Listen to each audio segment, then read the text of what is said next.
Okay, is this actually working? Not picking anything up.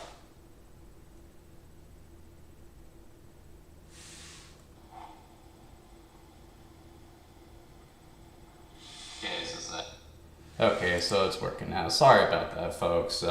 Some technical difficulties there. The stream didn't start when it was supposed to, which sucks because I was on a roll. Anyway, good afternoon, folks. Hope you had a good work week. This is Jager Newman for Bladeslinger Reviews. And today, continuing with our little history of horror games, we will be playing what is probably the most important game in the genre, and that's Resident Evil. This game was released in 1996, originally exclusively for the PlayStation, though it would eventually be ported to the Saturn, PC, and it would see several re-releases over the years. So I talked a little bit in my video on Sweet Home and Clock Tower about the state of the industry in the late 80s and early 90s, and that was sort of the perception of video games. Video games were intended for kids because that's how Nintendo was forced to market the N64 at the time. Not the N64, the Nintendo Entertainment System at the time. So because of that, you didn't get a whole lot of horror games because they were just seen as inappropriate for children. But midway through the 90s, change started to occur in the industry. Sega, in order to one-up Nintendo, started putting out games with a more mature slant to them. And that got them into a little bit of legal trouble because, families were just concerned with the violence on display in Mortal Kombat, Night Trap, and Lethal Enforcer. And with Sega marketing the games to kids, that just wasn't a good look. So because of that, came the ESRB, which at the time was seen as a bad thing. The video game developers were concerned that if you were to put ratings on games and if the rating was too high, people wouldn't buy them. But it was actually a benefit because when you actually do put a rating on a game, then you're more free to make the games you want because then there's nothing stopping you from doing that because you're advertising on the game what it is. So because of that, Sony saw an opportunity for themselves when they put out the PlayStation. They wanted more mature games on the PlayStation because they realized the kids who bought an NES and then a Super Nintendo would likely be teenagers or even adults at the time. So because of that, they were encouraging their third-party developers to, make games with an older audience in mind. And Capcom definitely took that to heart and decided that, they wanted to do such a game. So they tapped Tokuro Fujiwara, sorry if I'm mispronouncing that name, to head up a new project. And he decided to do a horror game, and he picked one of his old favorites, which was Sweet Home. So Resident Evil actually started as a remake of Sweet Home, but when they realized that they wouldn't be able to, license Sweet Home, remember it was based on a movie, they decided it would just be its own project. For directing duties, he called upon Shinji Mikami, who at the time was making a big name for himself with games like Aladdin for the SNES and the SNES version of Goof Troop. So he had a pretty good pedigree under his belt, and Fujiwara had heard that he wanted to do games with an older audience in mind. But when he came to him with the project, Mikami actually declined, believe it or not, and the reason for that was he didn't like being scared. But because of that, Fujiwara, in essence, just forced him onto the project because that statement for him basically made him feel that he was perfect for the project, because you need to have a relationship with fear in order to make a good horror game, he felt. So after that, development started, and it did not go smoothly. You gotta remember, this was the dawn of 3D gaming, so everything that was happening in the industry at the time, no one had ever done that before. There wasn't a rule book to go by, and very few horror games actually existed. You had Sweet Home, which was a big inspiration. You had Clock Tower, which was less of an influence. And you also had Alone in the Dark, which was definitely a huge influence on Resident Evil as well. Eventually, they did get the game out the door, And as a lot of you probably know, it went on to be a huge success. The game was a bestseller on the PlayStation, and it will go on to become a signature game for the system. And today, Resident Evil is still going strong too. It's one of the most popular video game franchises of all time, and it's the poster boy for what's come to be known as survival horror. But anyway, I think I've talked enough. Why don't we get into the game? I actually ran down a copy of the PlayStation game, so we get to play it off the good old PS3 here. Make sure I still have sound. Here we go. And if you guys are wondering why I'm doing the stream so early today, it's because I got plans tonight, but I didn't want to cancel the stream, so I just pushed up the schedule a little bit. We'll return to our regularly scheduled programming next week.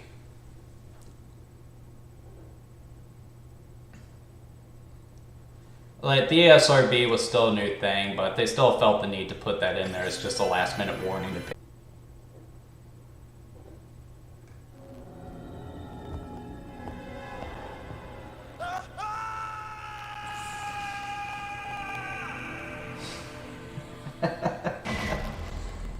We'll talk about that live action here in a bit. So, yes, I am playing the director's cut, and I'll explain why later, but we always start with the title screen.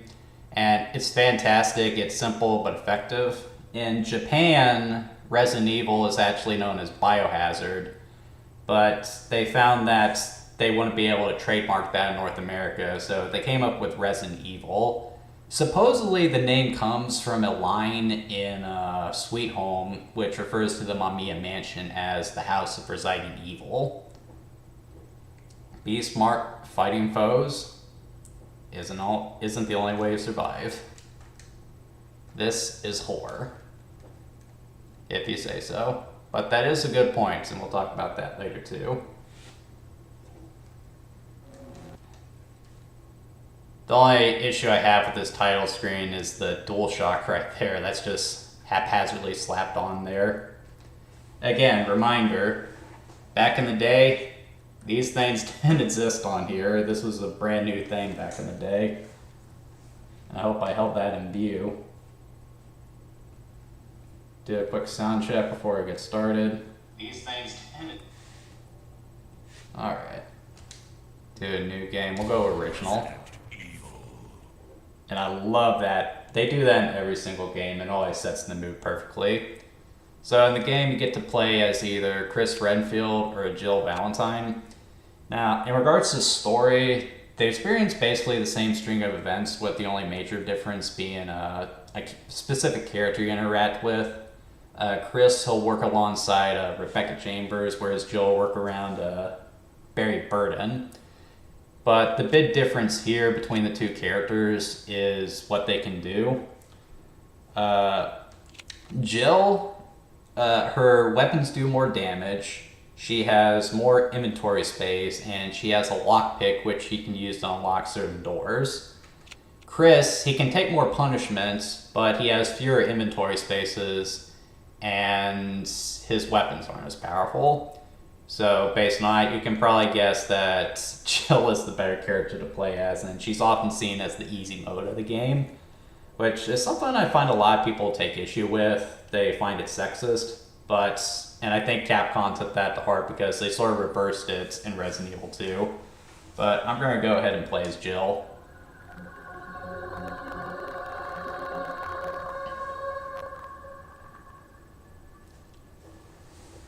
Ominous. July 1998. Raccoon Forest. The stock typewriter sound. Alpha Team is flying around the forest zone situated in northwest Raccoon City, where we're searching for the helicopter of our compatriots Bravo Team, who disappeared during the middle of our mission. No, I haven't found it yet. Bizarre murder cases have recently occurred in Raccoon City. There are outlandish reports of families being attacked by a group of about 10 people. Victims were apparently eaten. Bravo Team went to the... Hope MLG Panda isn't watching this. Look, Chris!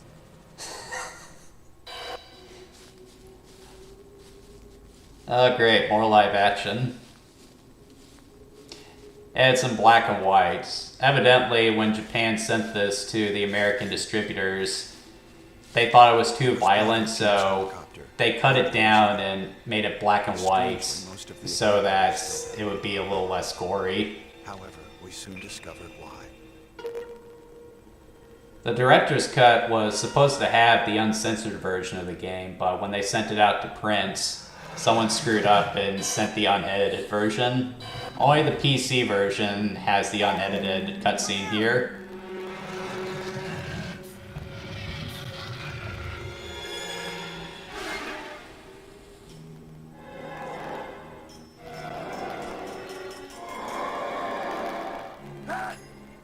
That was a severed hand.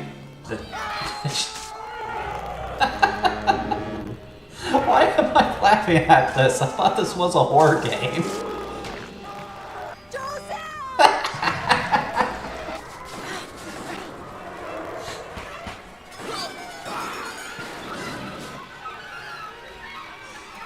Why are you running and gunning? Aren't you guys supposed to be trained military operatives?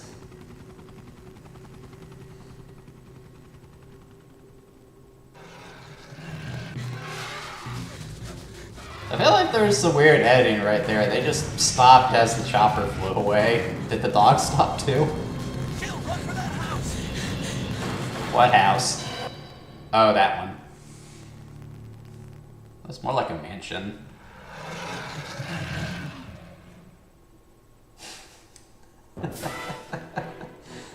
Okay, what the heck is this?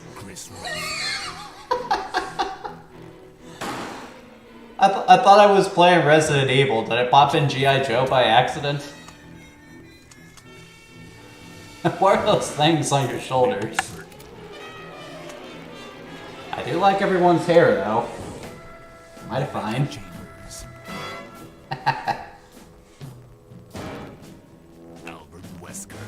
Especially that hair. He probably uses product, though. Mine's natural. Resident Evil.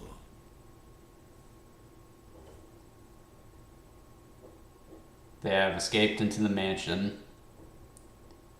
where they thought it was safe. Ooh, yet. What is this? Wow, what a mansion!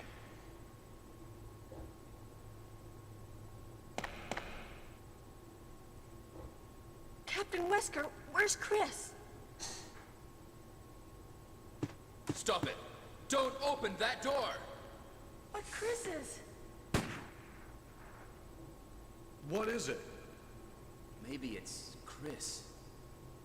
Now, Jill, can you go? I'm going with you. Chris is our old partner, you know. Okay, let me handle this. Handle what? Stay alert!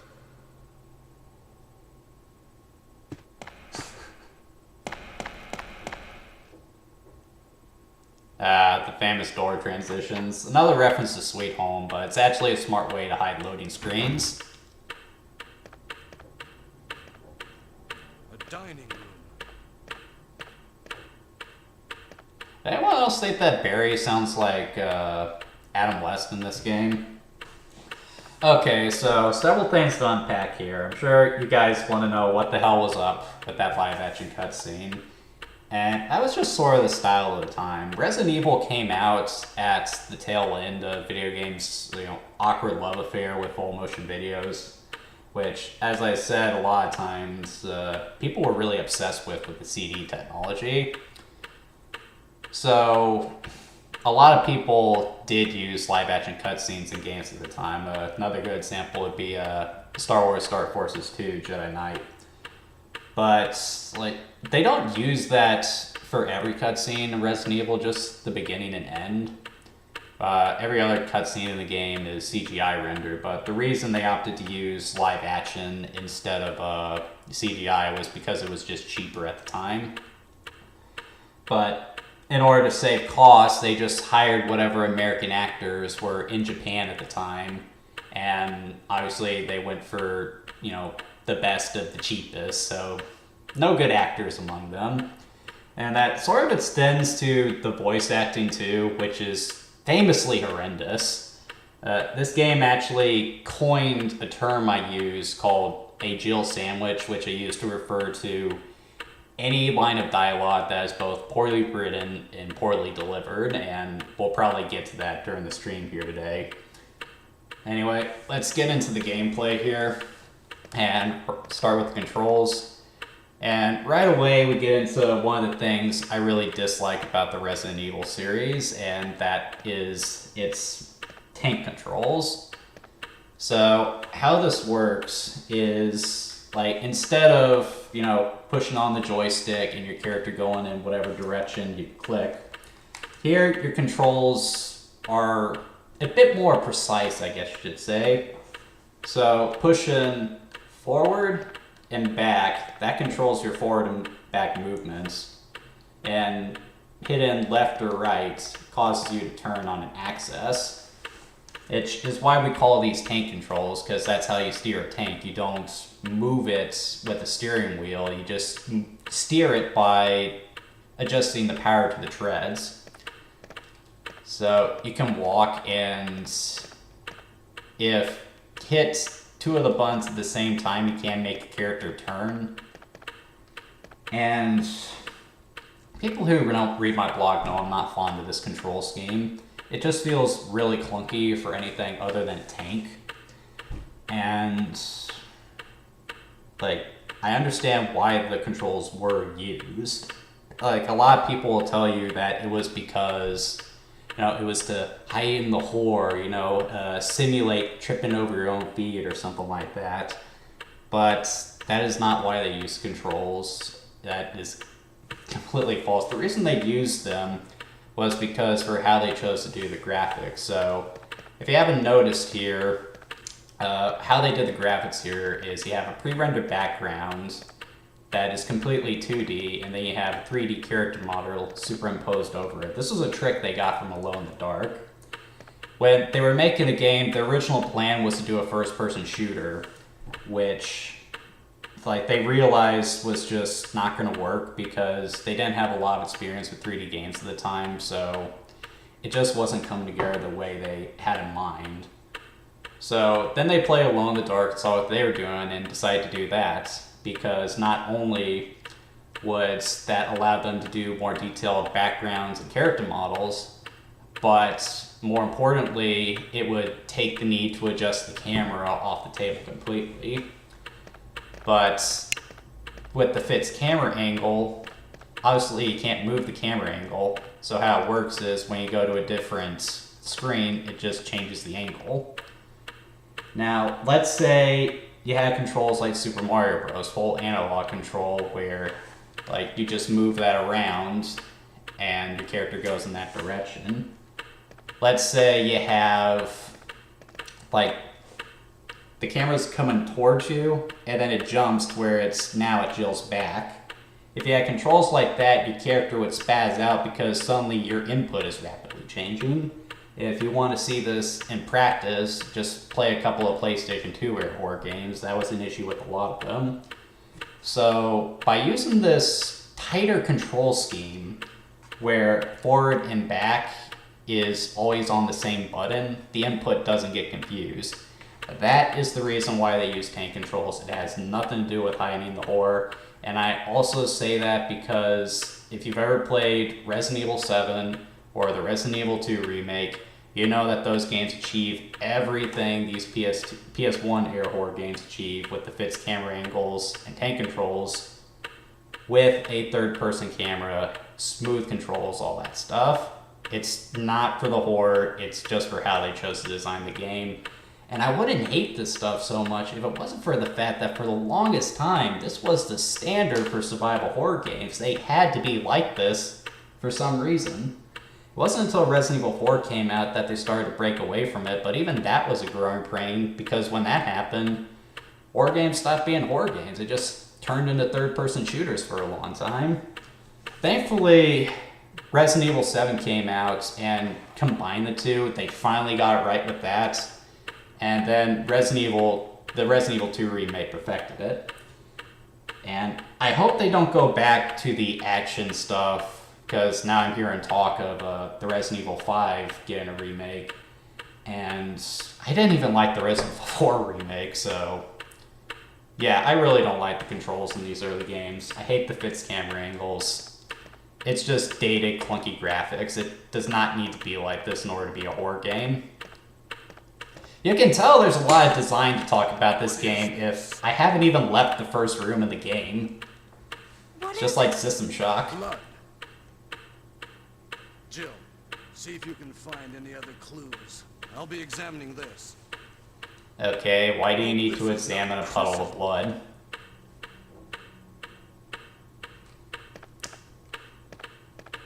I'm also not terribly fond of these graphics either.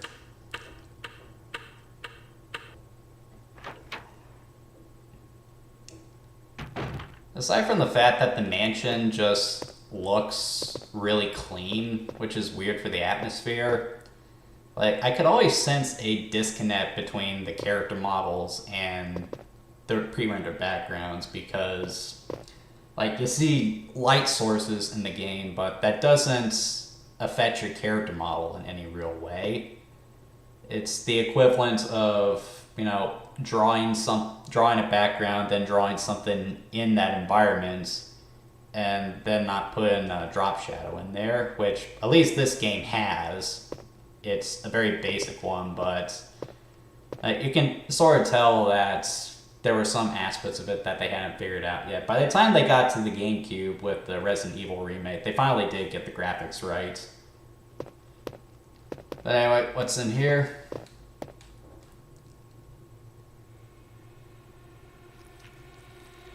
Hey, what you eating there, bud? Oh, hello, beautiful. Bye-bye. What, is there no music here? The director's cut did change the soundtrack, so maybe there was supposed to be music there, I don't know. Barry? What is it? Barry, it's a monster! Let me take care of this. Yeah, congrats, Barry. It took you 3 shots to kill a zombie.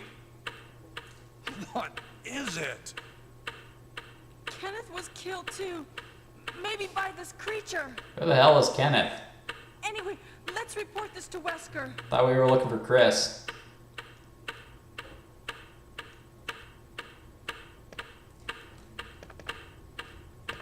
By the way, despite what that cutscene will have you believe, zombies can't actually open doors in this game.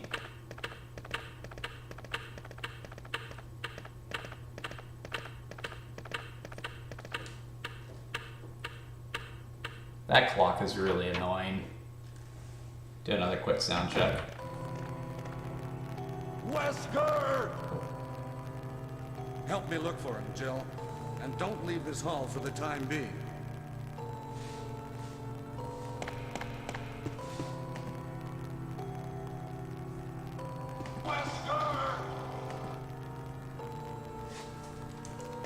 Alright, so now we just gotta make a lap around the room.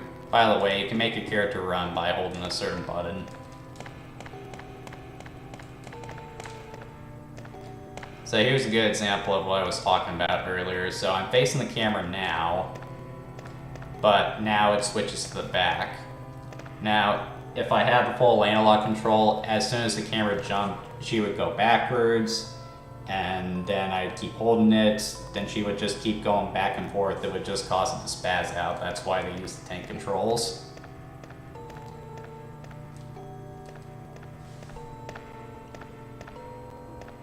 Find anything, Jill? Nothing. What is this all about? I can't figure it out at all. Beats me, too. Now it's Wesker's time to disappear. I don't know what's going on. Well, it can't be helped. Let's search for him separately. I'll check the dining room again. Okay, I'll try the door on the opposite side. This mansion is gigantic. We could get into trouble if we get lost. We should start from the first floor, okay? And Jill, here's a lockpick. It might be handy if you, the master of unlocking, take it with you. That's a Jill sandwich right there. Thanks. I like to keep a counter of that.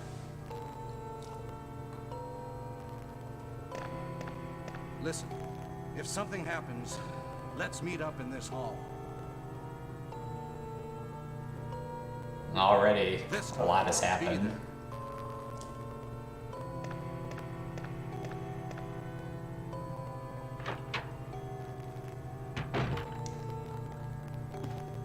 there. Okay, so now we actually get into the gameplay. I'm going to go ahead and equip a weapon. So, how you use your weapon in the game is you hold the R button and then you push your action button, which is X, and that'll cause your character to fire your weapon. And really, the only weapons that matter are the guns. You saw I have a knife here, but that's not going to do you much good. So anyway, so this is where the game really begins. This is where you really set loose in the mansion. Resident Evil is non-linear in nature, so you do have to explore the mansion to find your way through the game, which involves a lot of inventory puzzles and the like.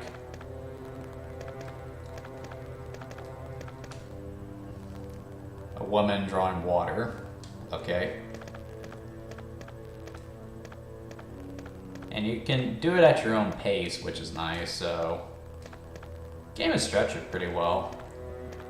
Definitely not liking these graphics though, with the way the shadow and everything is. It's kind of hard to see that there's a piece of scaffolding right here that I can move over here in order to get up there and get at whatever item this is. A map of the first floor. You'll take it. Yeah, so a map is really helpful in a game like this, that's for sure. That's one of the things I hated most about old non-linear games like The Legend of Zelda and Metroid. It was just a pain to keep track of where you were because you didn't have a map. It is a little clunky that you actually have to go into the menu itself to access your map, when in future Resident Evil games you'd have a dedicated button for that.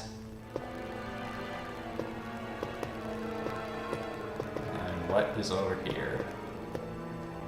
Okay, so I don't know if you guys have ever seen a film called Zombieland, but you really should abide by Columbus's rule in that game, because rules in that film, because that probably will save your life if there ever is a zombie apocalypse.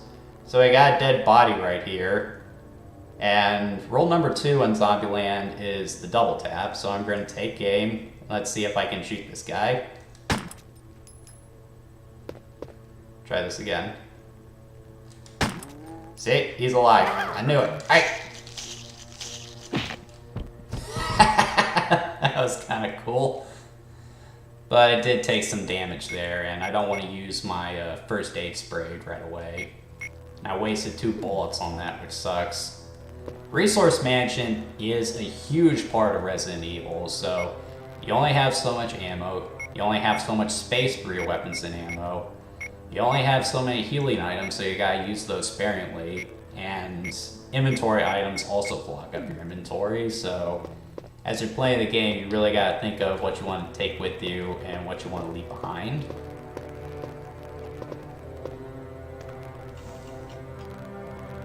Alright, let's go through this next door. Use the lockpick. You know, these doors don't look too sturdy. Couldn't you just, you know, break them down? Then again, that would seal off zombies. And people who have played this game probably recognize this screen because probably the most famous jump scare is about to occur. Is there anything back here?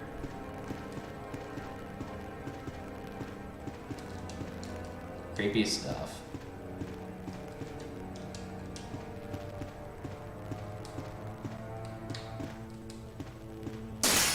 And there it is.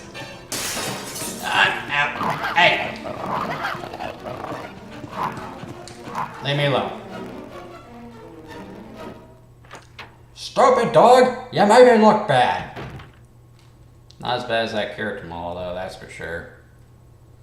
Okay, so right there was actually an interesting bit of gameplay, and I want to talk about this because to me, it represents what makes something a survival horror game. So there's a lot of debate as to what that moniker refers to, and I've always found it a little silly personally because the purpose of every game is to survive when you think about it. But what makes something a survival horror game? For me, it comes down to a lot of specific stuff. Obviously, the resource management, that's a big part of it. But another part of it is actually getting to choose your battles. We saw in the Clock Tower video how boring a game can be if you have just one enemy to fight, but in between encounters of that, not a whole lot is going on. So Resident Evil does something differently where you obviously have a bunch of different enemies to fight. But the thing about Resident Evil is you aren't always forced into combat.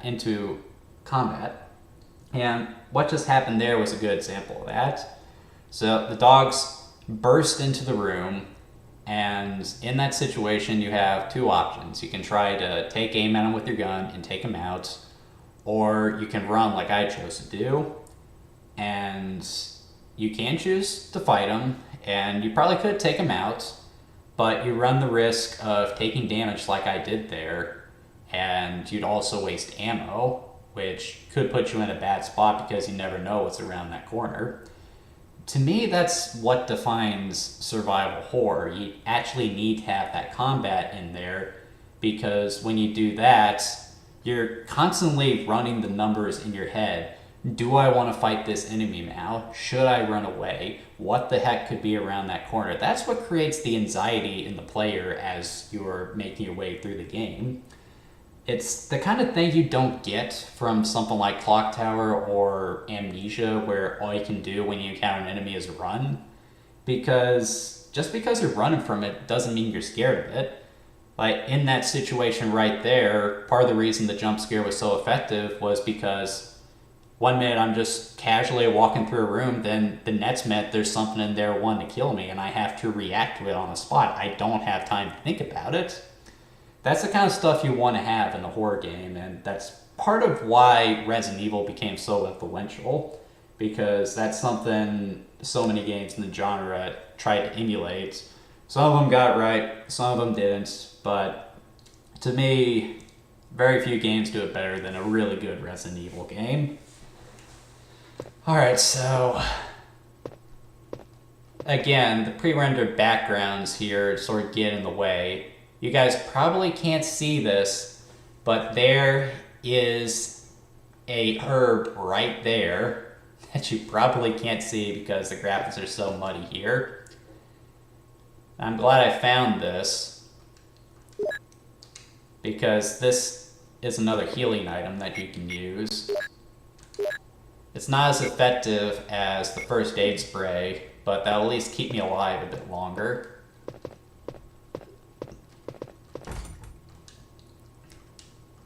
So there are some doors that Jill can't pick, and I don't really know what distinguishes a door she can put the lock on versus one she can't. So whatever that is, your guess is as good as mine.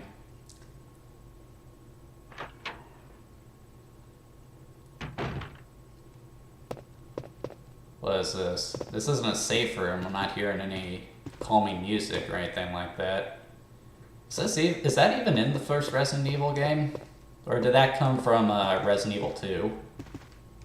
I've never actually played this game before. I said I did a long time ago, but I played the remake instead, and I did my review based on that. Sort of embarrassing to admit, but that was almost 10 years ago, so... Okay, so thankfully I don't have to make Jill stick her hands in the toilet. I'd hate to make a lady do that. You know, I'd hate to do it myself. Ugh. Naughty, naughty. You shouldn't play in the toilet.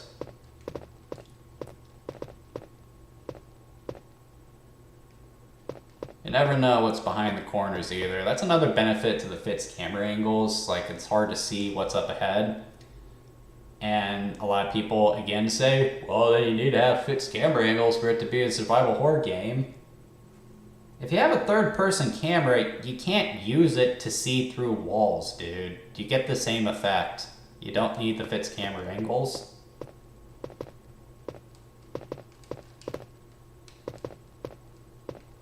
Yeah, this mansion just isn't terribly frightening, is it?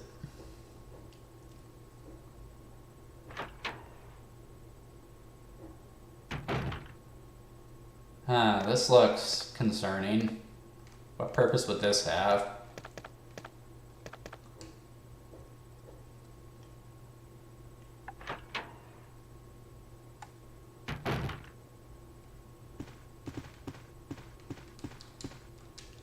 A tapestry? Nothing unusual. I don't know, that design's a little unusual. And the fact that there's wine here. What is the purpose of this sitting room? An urn with a beautiful picture on it. Nothing unusual. Why would there be a picture in an urn? Groovy.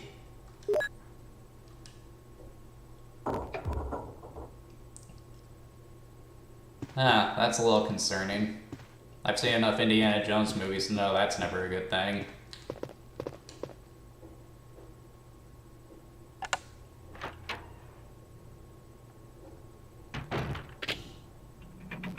Yep, definitely getting some Indiana Jones vibes here. Okay, I need to get out of here. And it's locked in. I guess Jill forgot she has lockpicks. Okay, I'll go back. Okay, both doors are locked. Well, I am in a bad spot, aren't I? Okay, I don't see my lockpicks anywhere. Hey, what's going on?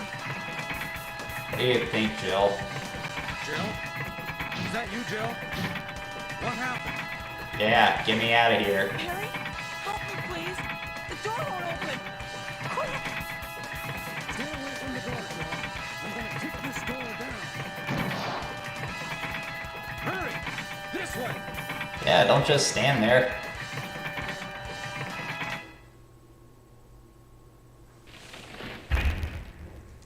Oh, Barry! That was too close. You were almost a Jill sandwich. You're right. Barry, thanks for saving my life. Oh, this should be terrifying, but it's just Barry, not. Didn't you say you're going back to the dining room to do some research? Why on earth are you here? I just had something I wanted to check. The man just saved your butt, and Let's you're get going back to to complain searching about all this that. Captain and Chris, shall we?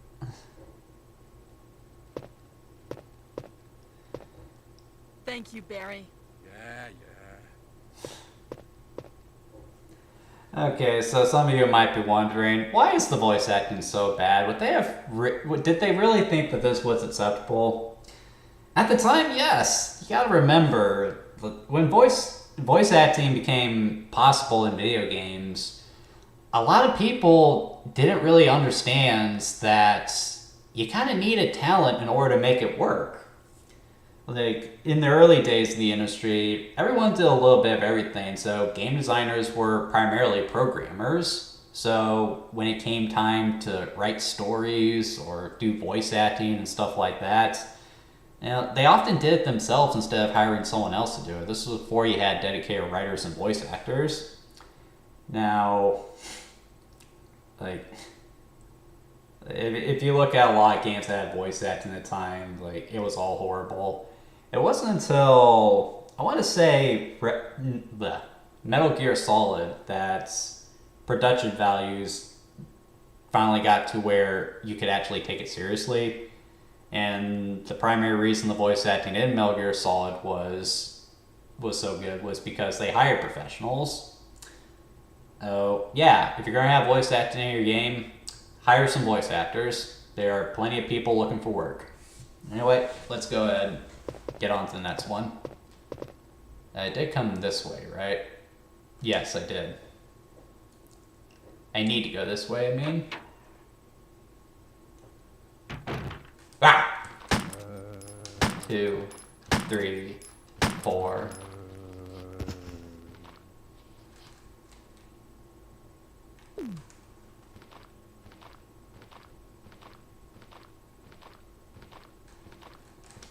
One, 2, 3, 4. Okay, so I guess this is a good opportunity to talk. Ah! So I guess this is a good time to talk about the combat in Resident Evil. So, all it really boils down to is retreating to what you think is a safe distance and firing away with your weapon. Now, for what Resident Evil is aiming to do, that's fine, but it does make the combat feel just a little bit shallow. The main depth of the combat in Resident Evil is just being aware of how much ammo you have to actually fight enemies, which is why I was counting my shots there.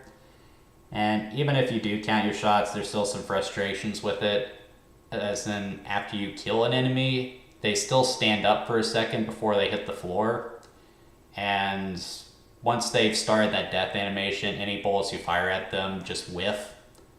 So that's an issue. What they should have done is every time you kill an enemy, they fall backwards, and as soon as you get that kill shot, instead of, that. Another way you know enemies are dead is if there's a pool of blood underneath the enemies. But because of the graphics, it's hard to see that. So I don't know if this enemy is dead, but I have a trick to see. Okay, so both enemies are dead. So this is actually why I decided to play the director's cut version of the game.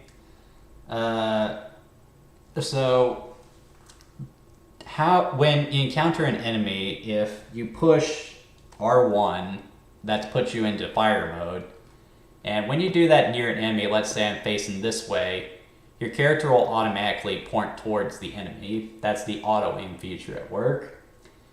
Now, in the original version of Resident Evil, like the vanilla version that was initially released, they took out the auto aim feature from the Japanese version, and the reason they did that was because they were afraid gamers would just rent the game and then finish it and not buy the game. So a lot of time games were made harder in order to combat that because they were just worried about that. You gotta remember, rentals are illegal in Japan actually.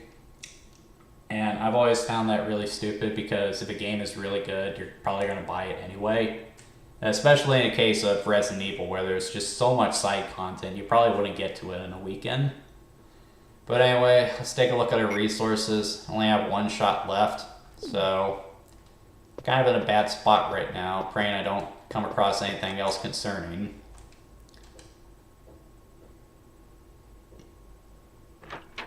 Open the door. And we got more zombies. And now I'm out of ammo, so let me show you guys a trick with the shotgun. So you take out the shotgun, you aim up, wait for him to get close. Ah!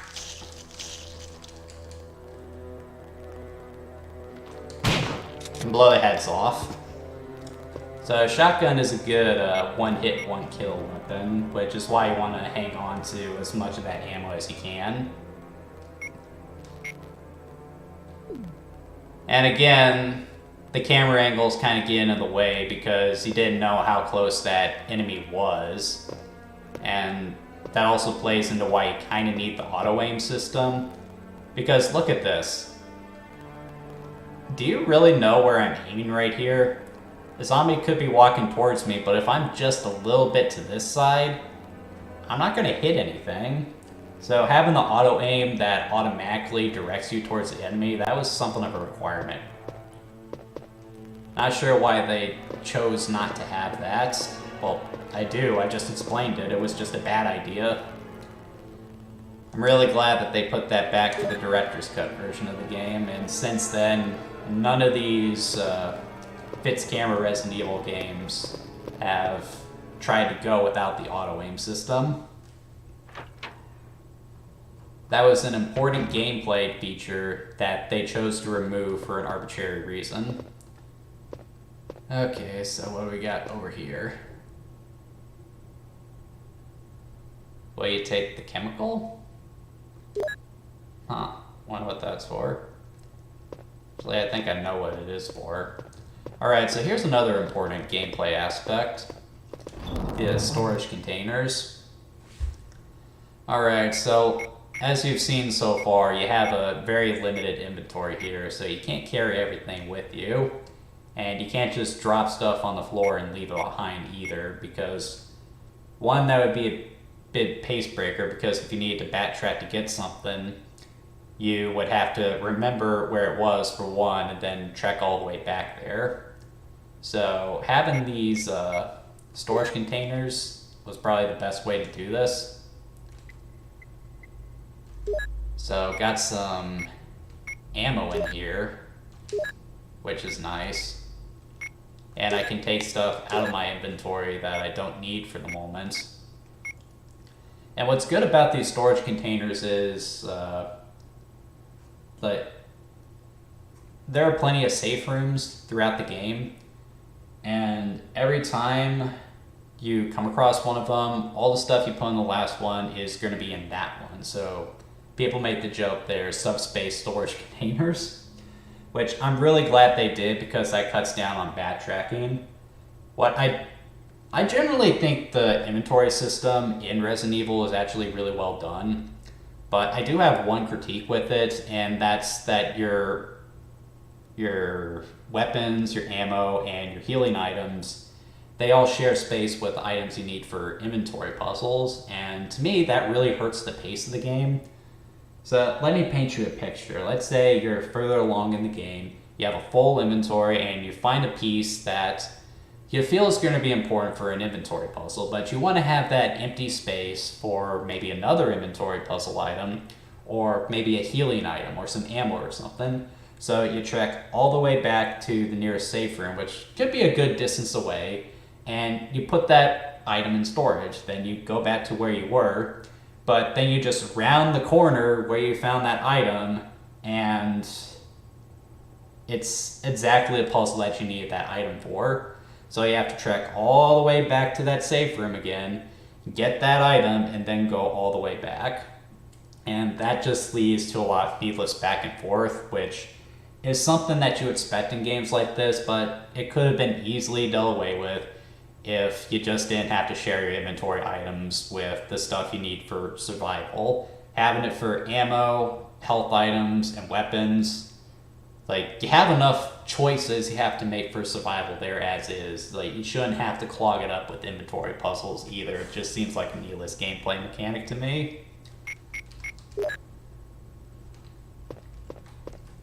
I was going to use this to get some health back. And you can thankfully stack ammo. And I'm going to switch back to the pistol so I'm not eating away at my shotgun ammo.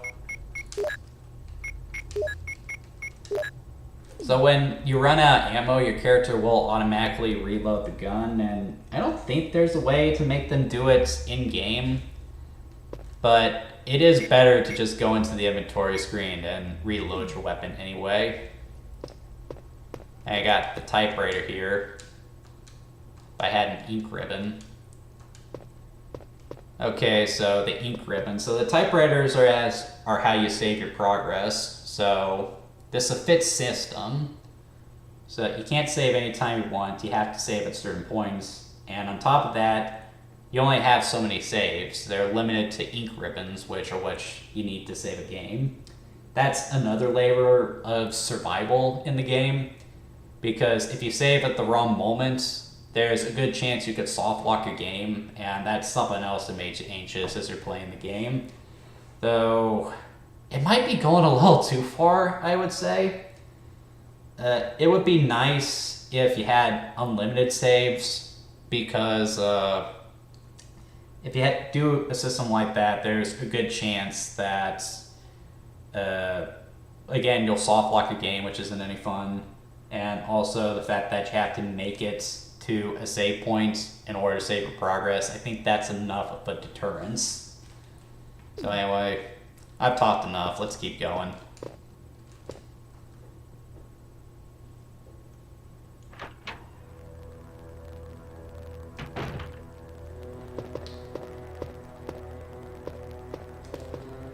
Okay, let's see.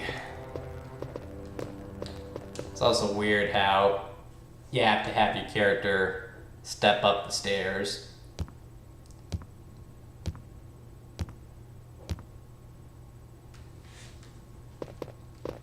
Again, it's just part of the systems in place here. 2, 3, 4. 1, 2, 3, 4. 1, 2, 3. Hey! Okay, so we'll see if they're still alive. They are not. If they were, acid blood. Alright, someone actually commented, Rodney, you're in our territory, yo. What does that mean? If that's because I'm playing in a different time slots, that's because, you know, I have plans tonight. I don't play in this time slot all the time. I usually play Saturday nights at 8. I forgot, I should probably reload. Yeah, if it's because I'm playing a survival horror game. Well, I don't play survival horror games all the time. I'm playing them in September and October because, you know, that's what I always classify as the spooky season.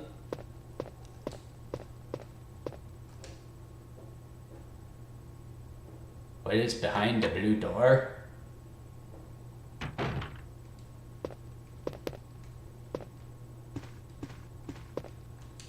That's a little stark, isn't it? That really draws your eye. So what you're supposed to do here is you're supposed to light that, but you need an item to do that.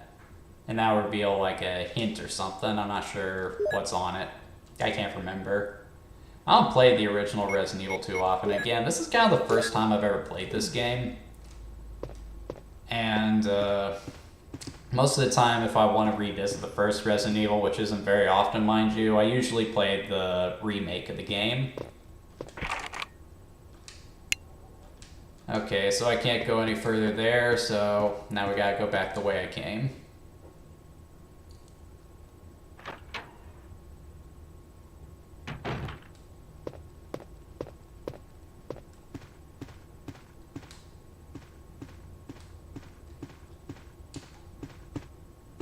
Get a move on.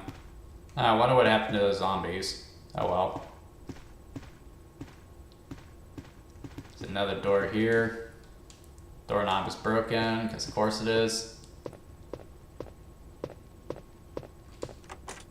You unlocked it.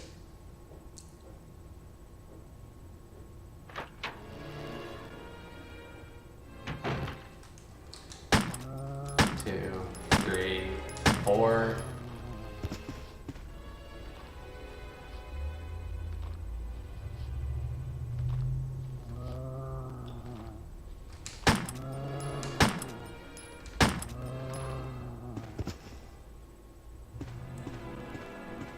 That guy's down for the count.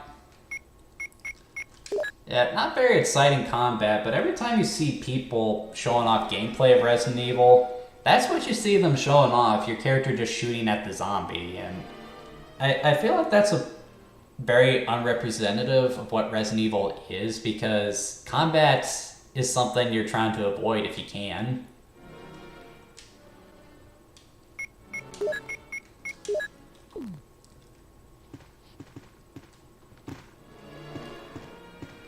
Especially in narrow hallways like this. It's locked. Carving of an armor.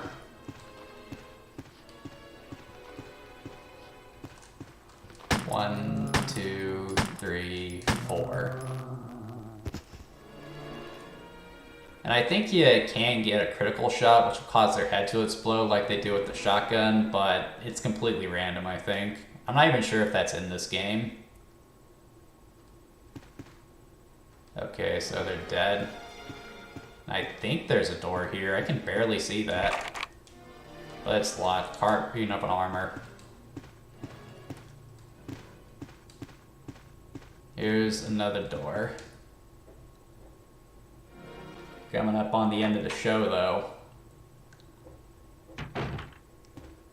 Hey, Barry. Jill, what's going on? Any clues? No, but something's wrong with this house. No Come on.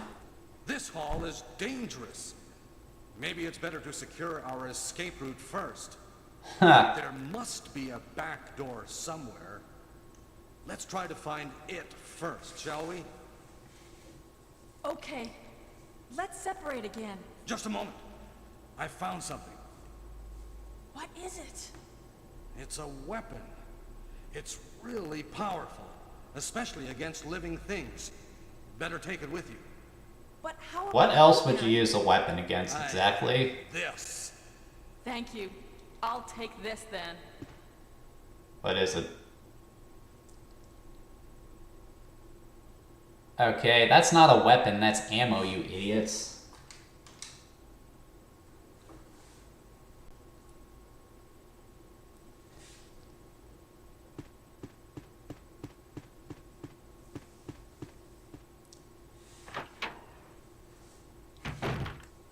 Okay, so the statement, there's something wrong with this mansion. What was your first clue? Was it the fact that it's crawling with zombies, or the fact that there was an Indiana Jones style booby trap in there? That is something else that was somewhat innovative with Resident Evil at the time. Like, in regards to the story of Resident Evil, it actually is pretty good. Horrible presentation aside, it is very well written, very well paced.